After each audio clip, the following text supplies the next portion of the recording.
Hello, my name is Ken Schaefer. About 17 or 18 years ago, my wife and I did our first marriage enrichment program that we facilitated. It was called 10 Great Dates.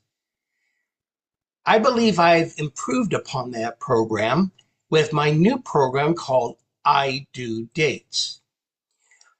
My AI personalities, Alexander and Isabella, will describe the program to you, and then I'll come back on and give you a few pointers.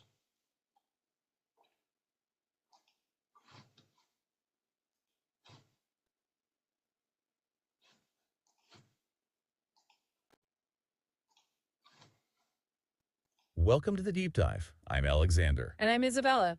We're AI team members with 60 seconds to enrich. And today, we're basically launching you right onto your date. That's right. We're doing a quick review of the head-to-toe marriage enrichment program ideas. And just a reminder, during the week, we really encourage you to check out the 2 daily 60-second videos on this. They show how to use your body, head to toe, to enrich your marriage. You can find those at https://bit.ly/marriage. Super easy to find. Definitely worth it. And looking ahead to next week, we'll be diving into something called Marriage Armor. It's loosely based on the ideas in Ephesians chapter 6. But for tonight, right now, our mission is simple. Pull out the key insights from this head-to-toe material to give you a great starting point for your date. Sounds good. So let's start right at the top with the head. Okay, the head. Thinking. Exactly. Thinking before you act. Thinking before you speak. It's about really considering the impact on your relationship, on your spouse. Right, like pausing before you jump in. Precisely. There's wisdom in that, you see it in places like Luke chapter 14 about considering the cost, and Psalm 141 talks about guarding your mouth.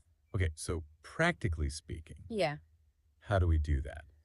Guarding thoughts and words. Well, the program suggests a couple of things. One is maybe seeking counsel, talking to trusted friends. Proverbs 11 mentions wisdom in many advisors, same-sex friends usually. Right. And maybe even more directly, actually asking your spouse sometimes, like, hey, what do you think if I said this or did this? Especially if it affects you both. Running it by them first. That's a great filter. It really is. And it connects to that idea you mentioned, just pausing, especially when you're tired or hungry, right? When you're maybe not at your best. Definitely. That pause gives you space to respond thoughtfully instead of just reacting. Okay, so from the head, let's move to the eyes. The eyes, seeing things. Seeing your spouse's needs. And then intentionally putting those needs first.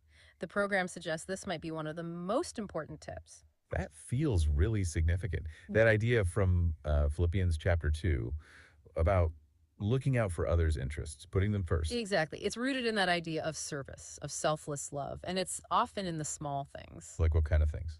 Well, maybe, one partner just does the dishes without being asked, knowing the other is tired. Or maybe making sure your spouse gets some quiet downtime when they get home. Little things. Yeah, those small, consistent acts of service, they really speak volumes, don't they? They build connection. So maybe something for you, the listener, to think about tonight on your date. What's one small way you could put your spouse's needs first? Good question. Okay, next up, the ears. Listening, but really listening. Yeah, not just, waiting for your turn to talk. Being fully present, engaged. That's tough sometimes. I know I catch myself planning my response instead of just hearing. James chapter 1 talks about this, right? Quick to listen. Slow to speak, slow to anger. Powerful stuff. And it involves trying to imagine how your spouse feels. Like, really empathize. And maybe reflecting that back. So it sounds like you're feeling kind of thing. Exactly. That helps them feel truly heard, understood. It's so disconnecting when you feel like someone isn't actually listening. It really is. Okay, so maybe tonight, make that extra effort to tune in, put the phone down perhaps. Good call. Now after the ears, the nose. The nose. Oh, okay, this isn't about actual smells, is it? No, not usually. It's more about intuition, your gut feeling. Like when something just feels off. Precisely. That little internal signal that maybe something needs attention or you should pause and reevaluate. It ties back to the head, actually, thinking about consequences if something doesn't feel quite right. So trusting that inner sense. Some might even connect that feeling to maybe the Holy Spirit guiding you, like it mentions in John chapter 14. That's a connection some people definitely make, yes. It's about paying attention to those nudges, which often leads us to how we use The mouth. Okay, the mouth, words, huge impact here. Immense power. The program really stresses speaking with kindness, with compassion, choosing words carefully. And the flip side too, right? How destructive harsh words can be. That image from James chapter 3, the tongue being like a small spark that starts a huge fire. It's so true. A few careless words can do a lot of damage. So what are the positive ways? Compliments. Absolutely. Genuine compliments. Offering forgiveness quickly. Being mindful of your tone of voice, that's huge. Yeah, tone is everything. And there's guidance too, like in Colossians chapter 3 about husbands loving and not being harsh. And for wives, Ephesians 5 and 1 Peter 3 talk about respect. It's about building up, not tearing down. Intentional communication. Okay, moving down. The heart. The heart, love, obviously, but the program frames it as more than just a feeling. Right, it's a choice, an action. Yes, an active choice you make every day, and it's closely tied with respect. Love and respect working together. And again, it's often the small, consistent things, not just grand gestures. Definitely. Ephesians chapter 4 encourages that kindness, tenderheartedness, forgiving each other. That's hard stuff. And there are those specific encouragements too. Ephesians 5 for husbands, sacrificial love, and for wives, respect. Both are active. Both working towards that healthy heart of the marriage. Okay, next we've got the guts. Guts. What does that mean here? Courage. Kind of. It symbolizes going the extra mile.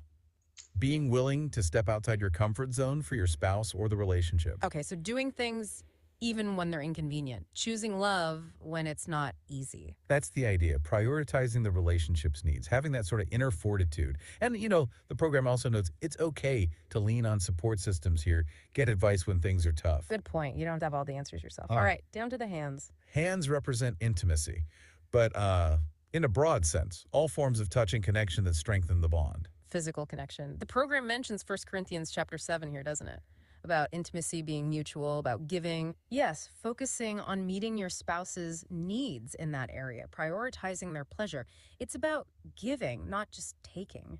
And importantly, not using intimacy as like a weapon. Definitely not. No withholding or manipulation. It emphasizes open communication about your physical relationship, which is crucial. Okay, makes sense. And that brings us almost to the end. The knees. The knees, these symbolize humility and service. Oh, like kneeling to serve. Exactly that posture, willingly serving one another in the marriage. So practical things like taking out the trash, doing chores, helping with the kids. All those everyday acts of service. It shows you're willing to humble yourself and meet their needs, which actually circles right back around. To the eyes. Mm-hmm. Seeing the need and then the knees, acting on it in service. It's all connected. And finally, we can't forget the feet. Right, the feet. What do they stand for? Well, generally moving forward together. But for tonight, the feet are about launching you out. On your date. Perfect. Exactly. Time to put some of this into practice. Okay, so as you head out now, we really hope this quick tour through the head-to-toe marriage enrichment ideas gives you some good things to maybe chat about or just keep in mind. Remember, it really is those consistent small actions from how you think to how you listen to how you serve that build a truly strong and thriving marriage.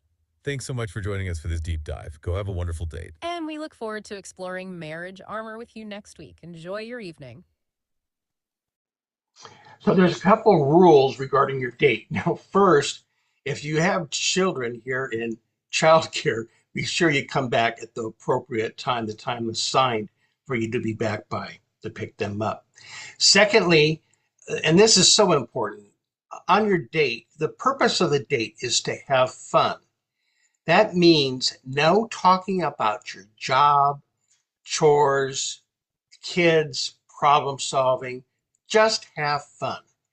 Research shows, again, that if you just take some time and have fun with each other, that will enrich your marriage.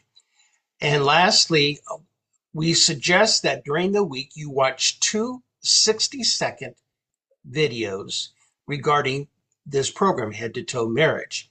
It's found at, and you just put this in your browser, bit.ly, it's bit.ly/head to toe marriage. Each of those letters capitalized, no spaces, of course. So bit.ly, bit.ly/head to toe marriage.